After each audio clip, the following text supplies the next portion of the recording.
بسم اللہ الرحمن الرحیم۔ السلام علیکم ناظرین، آپ دیکھ رہے ہیں پروگرام کڑوی بات اور میں ہوں ذوالفقار پیر۔ ناظرین، آپ ایسے کسی ملک سے واقف ہیں جہاں کی قومی زبان گزشتہ 76 سالوں سے اس کوشش میں ہو کہ اسے اس کا جائز مقام مل جائے؟ اگر آپ کو علم نہیں تو ہم آپ کو بتائے دیتے ہیں کہ ملک پاکستان ہے اور زبان کا نام اردو ہے، جو 76 سال ہو گئے ہیں جس کی یہ کوشش ہے اور جو اس کوشش میں مسلسل مصروف ہے کہ اسے اس کا مقام مل جائے۔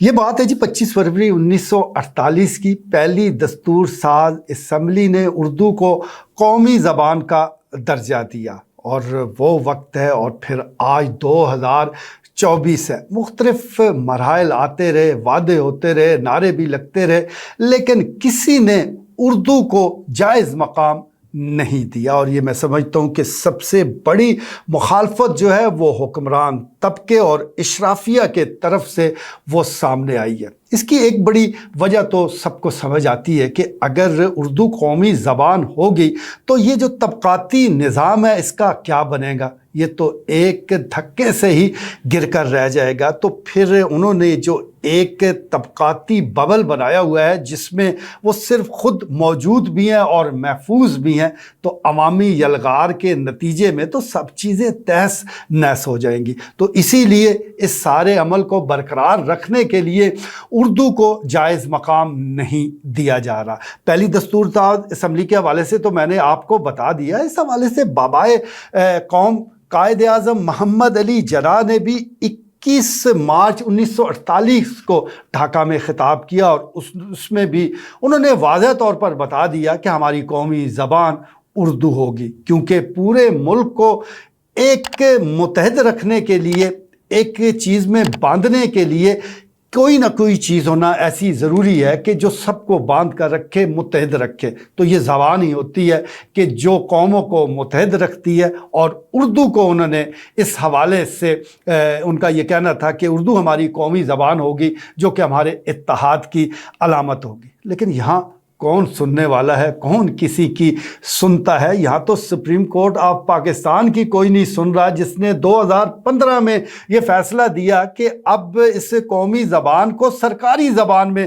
تبدیل کیا جائے۔ لیکن سپریم کورٹ آف پاکستان کے حکم کو بھی گزرے کئی سال ہو گئے، ابھی تک اس سلسلے میں کوئی تگ و دو نہیں کی جا رہی۔ سپریم کورٹ آف پاکستان کو بھی چھوڑے، اپنے آئین کو دیکھ لیں۔ آئین کا آرٹیکل ہے جی 251، جس میں یہ واضح طور پر لکھا گیا ہے کہ 15 برس کے اندر اندر جو اردو ہے اس کو سرکاری زبان کا درجہ مل جائے گا، یعنی تمام خط و کتابت، تمام سرکاری معاملات اردو میں ہوا کریں گے۔ آپ دیکھ لیں کئی 15 سال گزر گئے لیکن ایسا نہیں ہو پایا۔ اب یہ ساری چیزیں ہمیں بتا رہی ہیں کہ اندھیر ہی اندھیر ہے، لیکن زیادہ اندھیر نہیں ہے، کیونکہ اب بھی ایسے لوگ موجود ہیں جو اس قومی زبان کو اس کا جائز مقام دلوانے کے لیے وہ میدان میں موجود ہیں۔ وہ قریہ قریہ، شہر شہر، قصبہ قصبہ جا رہے ہیں اور اردو کے حوالے سے جو رائے عامہ ہے اس کو ہموار کر رہے ہیں، کیونکہ آخر کار یہ عوامی زبان ہے تو اس کا تحفظ بھی عوام نے کرنا ہے۔ فورم ہے جی پاکستان قومی زبان تحریک، جو کہ پورے ملک میں پھیلی ہوئی ہے۔ گزشتہ روز اس کے جو عہدیدار ہیں، جس میں مرکزی صدر محمد جمیل بھٹی، نائب صدر پروفیسر سلیم ہاشمی، شعبہ خواتین کی صدر محترمہ فاطمہ قبر صاحبہ، اور شعبہ نوجوان کے صدر ذیشان بیگ شامل ہیں، یہ وفد کی شکل میں چکوال پریس کلب میں تشریف لائے۔ مقصد یہی تھا